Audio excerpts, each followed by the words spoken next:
Salam Nusantara bagi kita semua, selamat datang kembali di channel Raya Agnostik. Tidak ada satupun kitab suci yang ilmiah di dunia ini.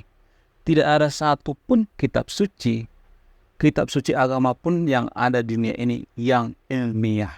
Siapa yang bisa bantah coba? Kalau saya mengatakan bahwa tidak ada satupun kitab suci di dunia ini yang ilmiah. Siapa yang bisa bantah? Kalau bantahan Anda paling masuk akal, saya akan hapus video ini. Serius. Jadi di Konoha ya, saya sering melihat orang debat agama gitu, antar umat beragama debat gitu. Sering disebut dengan julukan apologet. Jadi orang-orang apologet ini mempermasalahkan gitu. Kitab suci saya yang paling ilmiah, kitab suci saya yang paling bagus, kitab suci saya itu benar-benar firman Tuhan gitu. Jadi kitab suci saya itu berasal dari Tuhan. Kitab suci kalian itu tidak berasal dari Tuhan. Banyak kan di kolongan seperti itu. Jadi menurut saya pribadi ya, seperti Don Ditan ya, dia kan pernah mengatakan bahwa Bible itu bukan benar-benar firman Tuhan ya. Ya, semua kitab suci juga tidak ilmiah kok, ya kan? Jadi bagaimana mungkin seseorang itu mengatakan bahwa agama sebelumnya atau kitab suci agama sebelumnya tidak berasal dari firman Tuhan. Semua kitab suci tidak ilmiah kok. Semua kitab suci agama itu tidak ilmiah. Jadi kalau ada yang mengatakan seperti itu, seperti Don Ditan ya, menurut saya itu agak ada semacam logical fallacy ya. Jadi yang jadi pertanyaan adalah, kenapa kitab suci itu tidak ilmiah? Kenapa? Apa permasalahannya? Apa penyebabnya? Jadi sebelum saya jelaskan ya, di antara sahabat yang nonton video ini yang berpikiran sempit gitu, yang a priori gitu. Kalau boleh jujur ya, semua pemuka agama itu a priori. Kenapa saya mengatakan semua pemuka agama itu a priori? Karena gini, kalau dia misalnya debat antar umat beragama nih, dia masih beragama tertentu, nggak mungkin dia nggak bela agamanya. Itu kan namanya a priori. Jadi orang yang berdebat antar umat beragama itu sebenarnya dari judulnya juga udah salah. Kenapa coba? Kenapa? Karena dia berdebat itu untuk membenarkan agamanya yang paling benar, bukan mencari pembenaran. Ini kan dua hal yang berbeda ya. Kalau di Konoha saya melihat orang berdebat itu, dia udah beragama A misalnya, ya pasti dia akan membela agamanya dong. Masa dia nggak membela agamanya? Iya kan? Jadi pemuka agama itu rata-rata, tidak semuanya tapi ya, rata-rata itu a priori. A priori artinya berpihak. Lebih simpelnya seperti itu ya. A priori artinya berpihak. Ya harus berpihak dong. Kalau orang beragama itu berpihak dong. Berpihak kepada agamanya. Jadi sama seperti Don ini. Ya dia pasti berpihak pada agamanya dong. Kalau misalnya ada yang menentang dia itu, pasti dia akan berpihak dong. Dia akan mengambil sudut pandang yang menurut dia itu di agama sebelumnya itu salah. Jadi ini semua orang yang pindah antar umat beragama juga, mereka melihat sisi negatif agama itu sendiri. Ya kalau boleh jujur, ada sisi baik agama itu, ada. Kalau boleh jujur ya, ada sisi baiknya. Ada orang yang beragama itu karena agama itu, dipengaruhi agama itu, dia menjadi orang baik, karakternya baik. Ada seperti itu. Tapi jumlahnya tidak banyak, itu masalahnya. 1 dari 1 juta orang gitu. Ada orang seperti itu, orang yang digembleng agama itu jadi karakternya baik. Ada seperti itu, ada. Saya harus akui, saya tidak bisa mengatakan tidak ada, karena saya juga tidak mau a priori kan. Ada, tapi persentasenya sedikit kalau dihitung berdasarkan data. Jadi kalau ada seseorang itu berperilaku baik, punya karakter baik, bukan karena agamanya, tapi emang dasarnya dia orang baik gitu, karakternya baik. Lalu kenapa kitab suci itu tidak ilmiah? Salah satu alasan yang paling masuk akal adalah karena ketika kitab suci itu diturunkan, tidak ada yang namanya pihak ketiga. Nggak ada. Contoh misalnya, kitab suci Torah. Kitab suci yang paling tua di dunia itu adalah kitab suci Torah, yaitu kitab suci agama Yahudi. Jadi kitab suci agama Yahudi ini saat itu kan belum ada penerbit ya, seperti sekarang ini. Kan nggak ada penerbit pihak ketiga. Apa tujuan penerbit ini? Tujuan penerbit ini, kalau kita mengatakan bahwa ini nih, saya bikin kitab suci misalnya, saya cetak kitab suci. Kalau saya terbitkan ini ke penerbit, pasti penerbit nanya, apakah ini ilmiah atau tidak? Kalau misalnya mengatakan, oh kitab suci ini ilmiah, buktikan. Misalnya ada di situ keajaiban-keajaiban misalnya, berjalan di atas air gitu, terbang gitu, membelah bulan misalnya gitu. Atau ada keajaiban-keajaiban yang tidak masuk akal misalnya, masuk ke dalam mulut paus misalnya, masih bisa hidup, bisa membelah lautan misalnya. Buktikan. Pasti penerbit bertanya seperti itu kan? Atau menuntut seperti itu. Buktikan. Mana bukti ilmiahnya mana? Jadi kitab suci zaman dulu waktu Torah itu diturunkan, konon katanya Torah itu diturunkan melalui Musa di Gunung Sinai. Itu berdasarkan sejarah penurunan daripada kitab suci, yaitu Torah itu sendiri. Nah, yang jadi pertanyaan adalah, kalau emang kitab suci itu turun dari Tuhan, dikasih sama Tuhan, kenapa diturunkan di Gunung Sinai? Di Gunung Sinai itu kan sepi ya. Musa kan yang bertemu dengan malaikat atau dengan Tuhan di situ kan. Musa kan. Kenapa di tempat sepi gitu? Kenapa nggak di tempat ramai? Di gereja misalnya, di tempat umum misalnya, waktu lagi ibadah misalnya, di pasar misalnya, di perhelatan misalnya, di tempat-tempat umum, di jalan raya misalnya, di pasar yang banyak orang misalnya. Kenapa? Kenapa harus di tempat sepi? Jadi ini kan patut dipertanyakan. Kalau secara ilmiah, ini patut dipertanyakan. Jadi kalau ada yang menulis kitab suci, tapi dia dapat wahyu misalnya, Nabi Musa misalnya dapat wahyu di Gunung Sinai misalnya, kan dipertanyakan, lu ketemu sama Tuhan itu kapan? Apa buktinya? Siapa saksinya? Minimal ada 2 orang. Kenapa lu gak ketemu di tempat umum aja? Kenapa harus di atas gunung? Itu kan harus bisa dipertanggungjawabkan di meja seorang penerbit. Itu kan aturan daripada penerbitan buku. Jadi kalau misalnya kitab suci itu yang kita tawarkan ke penerbit itu misalnya, ini kitab sucinya tidak ilmiah, ya sah-sah aja, ya kan? Kalau misalnya kitab sucinya itu tidak ilmiah, ya udah sah-sah aja. Tapi yang jadi permasalahan adalah banyak orang Konoha yang berpikir bahwa kitab suci mereka itu suci. Bukan suci, maksudnya kitab suci mereka itu ilmiah. Kan itu kan yang jadi permasalahan, kan lucu jadinya kan. Jadi kalau ada yang mengatakan bahwa kitab suci kami itu ilmiah, itu sama seperti saya sudah bisa memegang angin gitu. Bukan memegang angin. Saya sudah bisa melihat warna angin. Itu sama seperti itu. Itu kan mustahil. Angin warnanya apa? Nggak ada kan warna angin. Ya kan? Atau warna abu-abu misalnya. Saya sudah bisa mencium warna abu-abu. Emang warna abu-abu itu bisa dicium? Warna hitam kayak gini misalnya, emang bisa dicium? Gak bisa kan? Hanya bisa dilihat kan? Sama seperti itu kalau ada orang yang mengatakan bahwa kitab suci kami itu ilmiah, itu sama seperti itu. Saya mencium bau warna putih. Saya mencium bau warna abu-abu. Gitu. Jadi di antara sahabat yang nonton video ini yang berlebihan dalam beragama, berhentilah mengatakan bahwa kitab suci Anda itu ilmiah. No, tidak ilmiah. Tidak ada satupun kitab suci di dunia ini yang ilmiah. Alasan selanjutnya misalnya, keajaiban-keajaiban yang ada di kitab suci itu seperti membelah lautan gitu, masuk ke dalam mulut ikan paus misalnya. Ini kan nggak bisa dipertanggungjawabkan. Berjalan di atas air misalnya. Ini kan nggak bisa dipertanggungjawabkan. Terbang misalnya, menghilang misalnya. Ada keajaiban-keajaiban seperti itu. Ini kan nggak bisa dipertanggungjawabkan. Atau misalnya surga. Ada yang mengatakan di kitab suci itu saya melihat surga. Saya yakini ada surga. Itu kan keyakinan. Kalau dia melihat surga itu, siapa saksinya? Kan harus ada minimal 2 orang. Apa bukti otentiknya? Jadi kalau misalnya surga itu hanya bisa dibuktikan dengan katanya atau omon-omon, itu bukan sesuatu hal yang ilmiah. Ada banyak di kitab suci itu yang perlu dipertanyakan. Jadi itu salah satu bukti yang paling masuk akal kenapa kitab suci itu tidak ilmiah.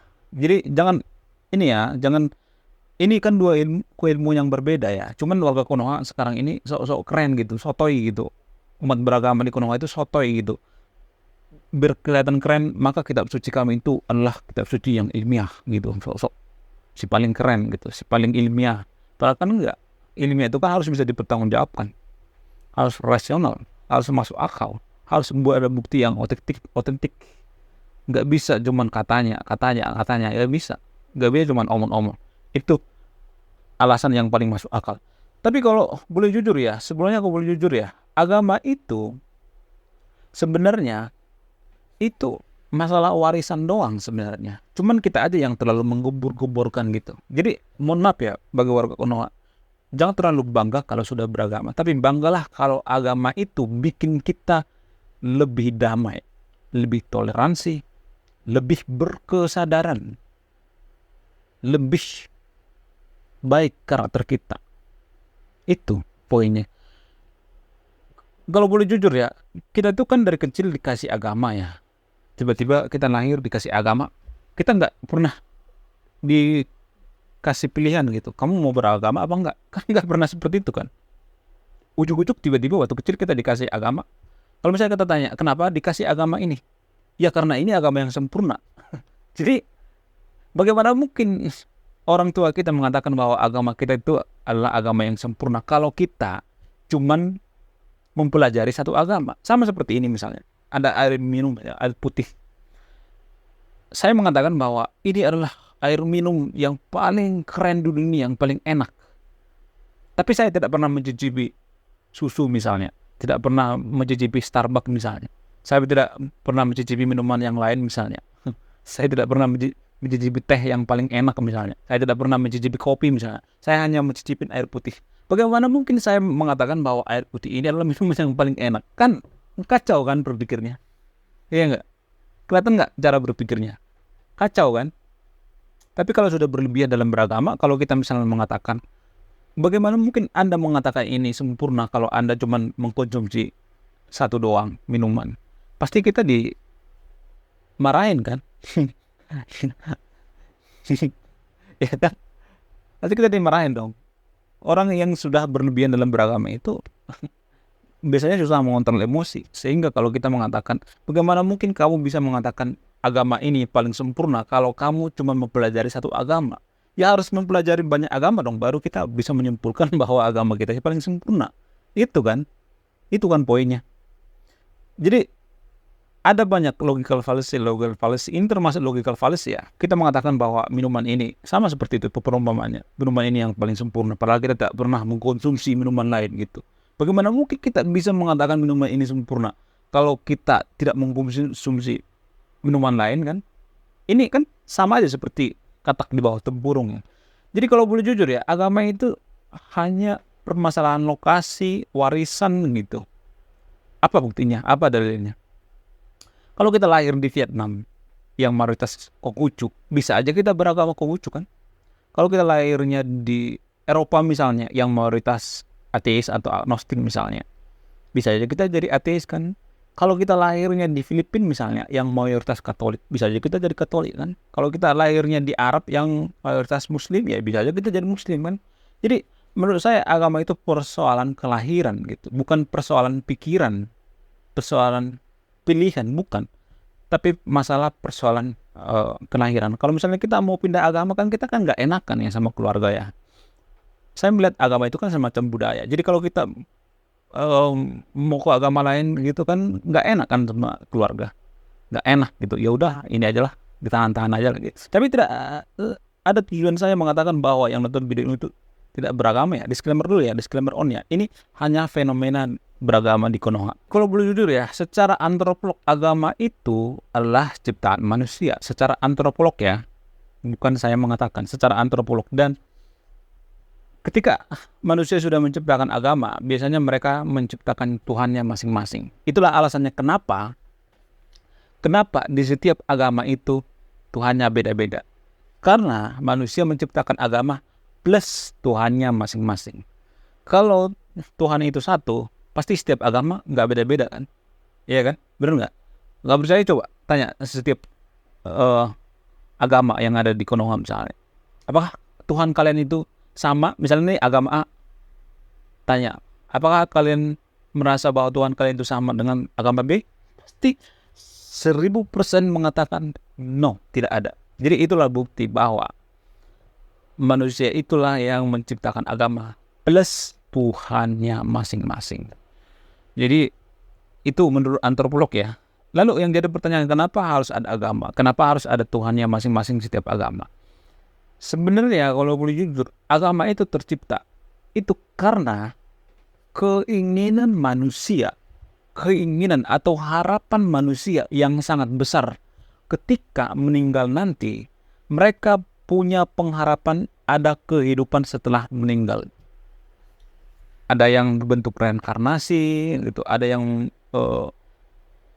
hidup kembali, gitu. Jadi macam-macam. Jadi kalau boleh jujur, sebenarnya ini semacam harapan. Kalau saya ini lagi ya, saya lebih gali lagi, lebih detail lagi. Ini semacam pemaksaan manusia. Pemaksaan. Sehingga datanglah agama. Agama itu kan semacam opportunity. Bisa dikatakan opportunity. Karena manusia itu, ini manusia pengen atau berharap gitu, atau maksa harus ada kehidupan setelah meninggal. Masa gitu aja? Hidup ini gitu aja? Masa konyol? Masa pahit? Masa kita meninggal nggak ada kehidupan yang setelah meninggal? Masa gitu aja hidup ini? Kok garing banget ya? Kan manusia kan berpikirnya seperti itu ya. Sehingga manusia berpikir nanti setelah mati itu ada kehidupan lagi. Maka datanglah di tengah-tengah ini hadirlah agama. Itu sebenarnya tujuan agama. Ada. Kalau kita berpikir secara rasional ya. Coba, mungkin ada yang bantah. Nggak mungkin, kan agama itu kan ada proses segala macam bla bla bla bla bla, ada panjangnya. Tapi kita persimpel dulu ya, persingkat. Kalau kita berpikir secara filsafat agama misalnya, apakah di agama itu ada semacam surga ya? Kalau misalnya di agama itu tidak ada surga, apakah kita tetap beragama? Apakah kita mau beragama kalau di agama itu tidak ada surga? 99% orang akan malas beragama kalau tidak ada surga. Manusia itu, jujur aja deh, manusia itu kan mengincar surga sebenarnya. Makanya mereka mau beragama. Coba kalau di agama itu nggak ada surga, ngapain mereka beragama? Ya kan? Apalagi warga kuno kan pengen sesuatu hal yang diiming-imingi itu. Sebenarnya kalau boleh jujur ya, kan surga itu kan belum pasti kan? Belum pasti, masih dipertanyakan. Kalau boleh jujur, surga itu adalah iming-iming dari orang beragama sebenarnya. Kalau boleh jujur ya, iming-iming. Karena surga itu kan belum pasti ya, masih dipertanyakan. Belum ada bukti secara ilmiah seperti saya katakan tadi itu. Surga itu hanya bisa dibuktikan dengan kata-kata atau omon-omon sebenarnya. Tapi disclaimer dulu ya, saya tidak mengatakan yang nonton video ini percaya sama yang saya katakan semuanya. Tapi saya hanya mengurai pemikiran-pemikiran yang menurut saya itu pemikiran yang rasional ya. Jadi disclaimer ya, jangan berpikir bahwa kalau saya mengatakan surga itu belum pasti jadi Anda malas-malasan beragama. Enggak, jangan seperti itu, jangan. Karena hidup ini menurut saya itu hidup yang paling hina itu adalah hidup yang pengen diiming-imingi surga. Itu yang paling hina menurut saya. Itu sama aja kita seperti anak kecil kan. Lu beli ini dong, beli ini deh, garam ke warung, nanti kamu kasih kembaliannya ya, saya kasih kembaliannya. Kan sama aja kita seperti itu kan dalam beragama. Ya kan? Apa bedanya kita seperti anak kecil aja kan? Menurut saya itu manusia yang paling hina itu manusia yang diiming-imingi. Jadi banyak orang beragama itu karena diiming-imingi surga sebenarnya. Kalau boleh jujur ya. Cuman kita aja yang terlalu naif, kita terlalu berlebihan dalam beragama. Ya, tapi ini hanya di Konoha ya, bukan Indonesia ya. Jadi manusia itu berpikir setelah mati itu pasti ada kehidupan, maka hadirlah agama. Itu sebenarnya. Kenapa ada agama? Kenapa agama itu disisipkan ke kita? Kenapa orang tua memberikan agama ke kita? Karena mereka juga nggak salah, karena mereka nggak mau kita setelah mati nanti hidup kita itu nggak berarti gitu. Orang tua juga tujuannya baik sih sebenarnya. Cuman yang jadi permasalahan ini tidak pernah dikurai gitu. Kenapa? Apa alasan yang paling masuk akal? Padahal ya kalau manusia mau mati, ya mati aja gitu. Kalau mati, mati aja. Orang udah mati kok, udah masa bisa bangkit lagi? Orang sarafnya udah mati semuanya. Nggak ada. Secara medis kan udah mati. Secara ilmiah kan nggak ada yang namanya roh. Nggak ada. Arwah itu nggak ada. Nggak ada secara ilmiah. Jadi bagaimana mungkin kita bisa hidup kembali? Orang nggak ada arwah gitu, nggak ada roh gitu. Jadi itu alasan yang paling masuk akal. Jadi kalau boleh jujur ya, manusia itu sama aja seperti makhluk lainnya, seperti hewan. Manusia kan secara evolusi kan hewan sebenarnya. Cuman kita bedanya otak kita itu lebih cerdas daripada hewan lainnya. Kita lebih berakal. Sehingga kita berpikir bahwa setelah mati nanti ada kehidupan. Itu kan poinnya. Makanya ada agama, adalah agama. Itu sebenarnya alasannya. Oke, sekian video ini sebelum saya diomelin sama orang yang berlebihan dalam beragama karena mereka ngotot surga itu ada dan mereka sudah melihat tanpa ada pembuktian. Ya, saya kabur dulu. Saya Ray Konoha, salam. Rasyanga.